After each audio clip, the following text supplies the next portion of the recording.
వాళ్ళందరూ కృష్ణుణ్ణి ప్రార్థించారు.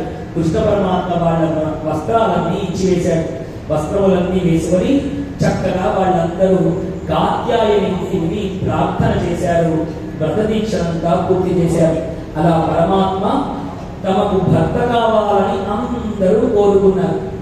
అలాగే పరమాత్మ వాళ్ళందరికీ భర్త అయ్యేటట్టుగా వరాన్ని ఇచ్చాడు. 16,000 మండకులు. పరమాత్మకు ఎంతమంది భార్యలు అంటే 16,000 మంది గోపికలు, 8 మంది ఇష్ట సఖులు. 16,008 మంది భార్యలతో పరమాత్మ బృందావనంలో మెరిసిపోయాడట.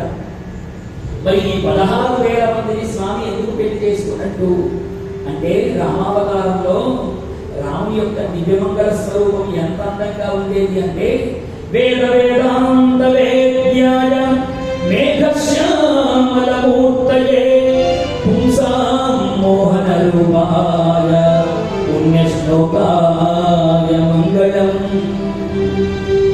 రాముడి యొక్క రూపం ఏ విధంగా ఉండేది అంటే పురుషులకే మోహం కలిగించేటట్టుగా ఉండాలి. ఋషులు మునులు రాముని ప్రతిసారి చూసి రామా ఎంత మోహనమైన రూపమురా నీది అని ఋషులందరూ రాముడిని చూసినప్పుడల్లా అనుకునేవారు. మేము ఇంత ముక్కు మూసుకొని తపస్సు చేసే మాకే ఇంత మోహం కలుగుతుందంటే ఆడవాళ్ళ సంగతి చెప్పలేరా అని ఋషులందరూ రాముడితో అన్నారట.